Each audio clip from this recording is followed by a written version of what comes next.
Today, we're going to be making a highly concentrated bone broth. By the end of this video, your bone broth will jiggle like this, and you'll be a pro at making bone broth for you, your family, and anybody else you want to make it for. Bone broth is loved because it's very nourishing, it's great for skin and hair health, it's also really rejuvenating if you've been feeling a little under the weather, whether that's from getting a cold or exerting yourself too much physically. Either way, bone broth is a must-have ritual that I make about once a month at least. It's great because you can make a big batch of it, keep it in the freezer, and then just use it as it's needed. Also, it's very great for your dog's health too, so you can share with them. Now to make bone broth, all you need are three things: some good bones, some water, and a big pot. It's that easy. This recipe that I'm going to teach you is an adaptation from a recipe that I learned from Modern Pepper making solongtang, which is a traditional Korean soup using ox bones.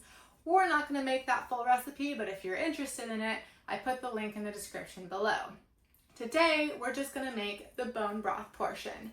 Now, I will say if you don't want to do the whole process I'm about to walk you through, the easiest way to make some bone broth is just take your good quality bones, preferably with marrow, throw them in a crock pot filled with water, and let that simmer on low for about 12 hours. You'll have a really nourishing broth that's very rejuvenating and very easy to make. But if you want bone broth that jiggles like pure gold here, then keep watching. Now that we have our ingredients, let me walk you through the process. Take your bones. I also have a cow foot here because I find that combining the bones with the marrow and the cow foot together give me a really collagen-rich result. So get all those together. Make sure you defrosted them overnight in the freezer if they were frozen. Put them in a bowl, soak them in water for an hour. Once you've soaked them in water for an hour, we're gonna dump that water out, put the bones in your big stock pot, fill your stock pot with water, bring it to a boil. Takes about 15 minutes to do that. And then you're gonna wanna simmer those bones for another 15 to 30 minutes. This is gonna help remove the impurities. When you were soaking the bones in the water, you were getting rid of the blood. Now we're getting rid of impurities.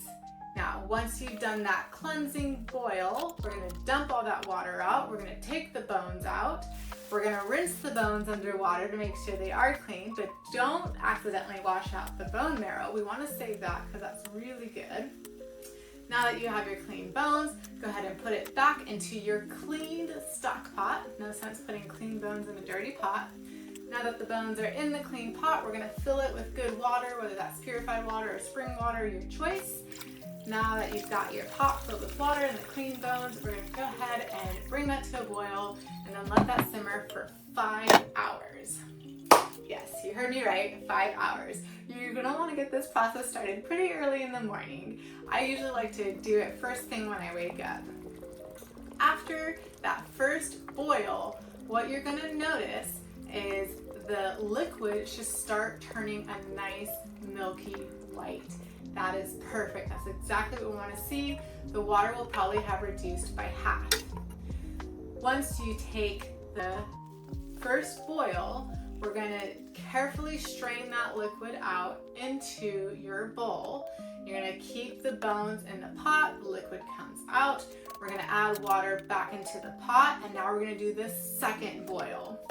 So the liquid that has been poured into the bowl from the first boil, you want to let that cool on the counter for about 30 minutes to an hour, put a lid on it, and then put it in the fridge. Let the second boil go for another 5 hours. Once the second boil has reduced to about half and it's nice and milky, now it's time to take the first boil that's been in the fridge, take it out of that bowl, combine it in the pot with the second boil, stir them all together, and then we're gonna let that simmer as well for another 5 hours. Once that has simmered for the third boil after 5 hours, we're gonna go ahead and pour that into the bowl. You're gonna keep the bones separated. Now that you have the liquid in the bowl, you should take a look, see that nice yellow layer on top, that's all the fat. That will get hardened. You can scoop that off after it's been in the fridge overnight. The bottom is nice and milky white. That's exactly what we want to see. So now we're going to take that third boil that's in the bowl and we're going to put it in the fridge and we're going to let it set for about 10 to 12 hours. That's where the magic happens. Now for the bones, we're going to go ahead and discard the bones, but you might see some leftover pieces of marrow or just other collagen-rich goodness there. That stuff I'll usually save for cooking recipes like making collard greens or to mix with my dog's food. That's up to you, but that part is still worth saving because it does have the bone marrow in there. So I'll just put that in a separate container, and then the bones, they go in the trash.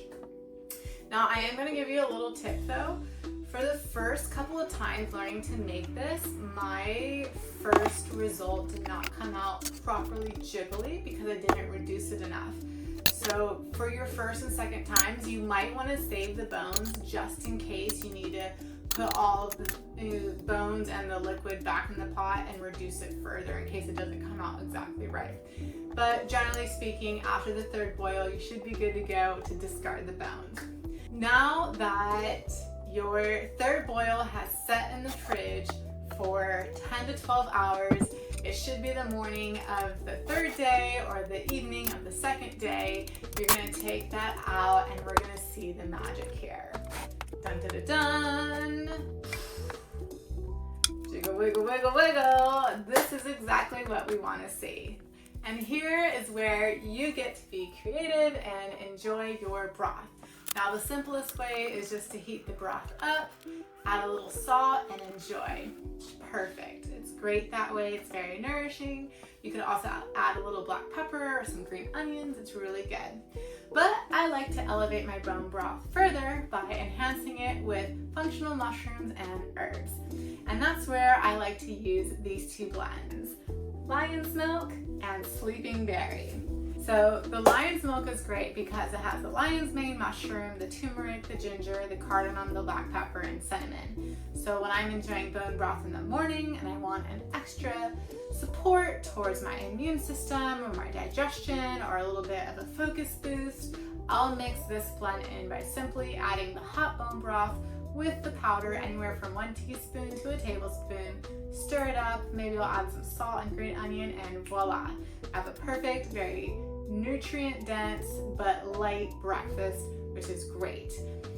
Or if I want something in the evening time that is going to be more focused on helping to support my hair and skin health, what I'll do is I'll use a sleeping berry blend, which has tremolo mushroom. That's a mushroom that can hold 500 times its weight in water, making it a great natural collagen. And then it has the reishi and the skullcap, the lemon balm, the hibiscus, strawberry, and dragon fruit, which give it a nice fruity flavor. And then I'll mix a little bit of the sleeping berry right into the bone broth with a little sweetener if I want a nice hot evening beverage, or if I want a little bit more of a desserty treat. I'll prepare the sleeping berry ahead of time by mixing the powder with hot water and then letting it set in the fridge, and then combining 6 ounces of the prepared sleeping berry with 6 ounces of the hot bone broth, mixing them together with a bit of gelatin and maple syrup, and then letting it sit in a parfait glass with some fruit. Put that in the fridge for a couple of hours, and then I have a nice nourishing dessert for the evening. That's not only nourishing, it's also going to be good for my skin and my hair, and it's going to taste delicious. So there you have it. These are my 3 ways that I've been loving to enjoy bone broth as part of a nourishing ritual. I hoped you liked this video. I hope you found this content helpful. I've been getting a lot of people asking me to make this video on bone broth, so woohoo, we finally made it. Go ahead and give us a like, a subscribe, and comment below your favorite way to enjoy bone broth, or which of the ways that I showed you that you like. If you try the solong tong recipe, definitely let me know because I love that recipe as well. And until next time, take care.